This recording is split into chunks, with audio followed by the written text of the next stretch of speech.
નમસ્કાર મિત્રો, આપણી આ ગુજરાતી ચેનલમાં તમારું સ્વાગત છે। તો દોસ્તો, આજે આપણે વાત કરવાના છીએ વોટ્સએપના પ્રતિબંધ વિશે। વોટ્સએપે 72 લાખ ભારતીય યુઝર્સ પર પ્રતિબંધ મૂક્યો છે। હજુ પણ લાખોનો વારો આવશે। મિત્રો, ભારતમાં વોટ્સએપનો ઉપયોગ એટલો બધો વધી ગયો છે કે આખો દિવસ ફોન ન કરો તો ચાલે, પરંતુ વોટ્સએપ દ્વારા સેંકડો લોકોની સાથે દરેક પળે સંપર્કમાં રહીએ છીએ। જોકે ભારતમાં વોટ્સએપનો ઉપયોગની શરતોનું પાલન થતું નથી તેવું કહીને વોટ્સએપે 72 લાખ ભારતીય યુઝર્સ પર પ્રતિબંધ મૂકી દીધો છે। વોટ્સએપે ચેતવણી આપી છે કે ભારતીય યુઝર્સ નહીં સુધરે તો બીજા ઘણા યુઝર્સ પર પણ પ્રતિબંધ મૂકી દેવાની શક્યતા છે। એપ્રિલ મહિનામાં વોટ્સએપે 72 લાખ ભારતીય યુઝર્સ પર પ્રતિબંધ મૂક્યો છે। વોટ્સએપ મશીન લર્નિંગ અને તેના એનાલિટિક્સનો ઉપયોગ કરીને પતો લગાવે છે કે કઈ જગ્યાએ શંકાસ્પદ પ્રવૃત્તિ થઈ રહી છે, ત્યાર પછી તેના આધારે તે વ્યક્તિ પર બેન મૂકી દેવાય છે। ભારતમાં વોટ્સએપનો ઉપયોગ કરીને મોટા પ્રમાણમાં સ્કેમ કરવામાં આવે છે, જેના કારણે વોટ્સએપ આ પગલાં લેવા પડ્યા છે। દરેક સોશિયલ મીડિયાની જેમ વોટ્સએપની પણ એક પ્રાઇવેસી પોલિસી છે, પરંતુ સ્કેમર્સ તેનો ઉપયોગનો ભંગ કરીને વોટ્સએપને ઉલ્લુ બનાવે છે। 1 એપ્રિલથી લઈને 30 એપ્રિલની વચ્ચે ભારતમાં વોટ્સએપે 71,82,000 યુઝર્સના એકાઉન્ટ બંધ કરી દીધા હતા। આ એકાઉન્ટ પર બેન મૂકી દેવાયો હતો। તેમાંથી 13 લાખ એકાઉન્ટ એવા જ હતા જેના માટે કોઈ રિપોર્ટ આવે તે અગાઉ જ તેને બેન કરી દેવાયા છે।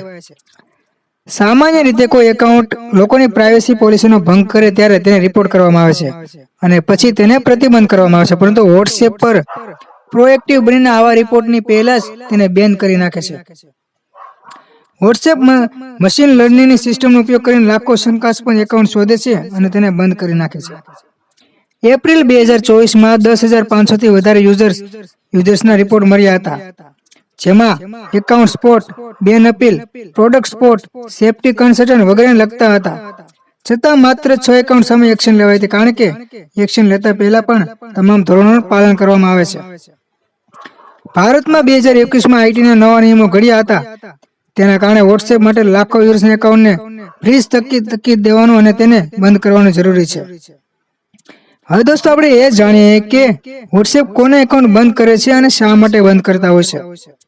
તો સૌથી પહેલા તો વાત કરીએ કે વોટ્સએપને લાગે કે કોઈ એકાઉન્ટ સેફ નથી અને યુઝર્સ માટે સિક્યુરિટીની ચિંતા પેદા કરે છે, તો આવા એકાઉન્ટને બંધ કરી દેવાય છે।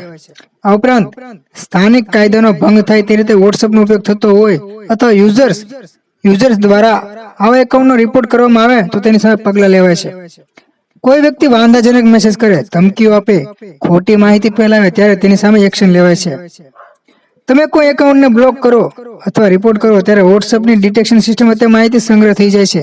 ત્યાર પછી વોટ્સએપ તેના વિશે વધુ ચકાસણી કરે છે અને અંતમાં એકાઉન્ટને બેન કરી દે છે। ભારતમાં વોટ્સએપનો ઉપયોગ કરીને લોકોને ઘણી વખત છેતરવામાં આવે છે અથવા બ્લેકમેલ પણ કરવામાં આવે છે। એવા ઘણા કેસ બન્યા છે જેમાં વોટ્સએપથી વિડીયો કોલ કરીને નગ્ન ફોટો અથવા નગ્ન વિડીયો ઉતારવામાં આવે છે અને પછી લોકોને બ્લેકમેલ કરીને રૂપિયા પડાવવામાં આવે છે। આવા કિસ્સામાં યુઝર પ્રેશરમાં આવીને રૂપિયા આપી પણ દેતા હોય છે અથવા તો પોલીસ ફરિયાદ પણ કરતા હોય છે। આ ઉપરાંત જોબ સ્કેમ માટે પણ વોટ્સએપનો ઉપયોગ થાય છે। બેરોજગારોને અથવા ઘણી વખત પગારદાર લોકોને આ સ્કેમમાં ફસાવે છે। વિદેશમાં જોબ અપાવવાના નામે ફસાવે છે અને પછી રૂપિયા પડાવવામાં આવે છે।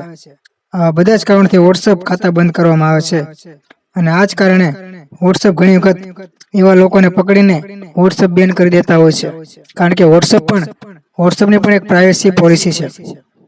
તો મિત્રો, તમે પણ સાવધાન રહેજો। વોટ્સએપ વાપરતા હોય અથવા તો કોઈ તમને શંકાસ્પદ લાગે તમે રિપોર્ટ કરી શકો છો અને તમે પણ વોટ્સએપનો ઉપયોગ તેની પ્રાઇવેસી પોલિસીનું પાલન કરીને વોટ્સએપનો ઉપયોગ આરામથી તમે વોટ્સએપનો ઉપયોગ કરી શકો છો, તમારું એકાઉન્ટ બ્લોક નહીં થાય।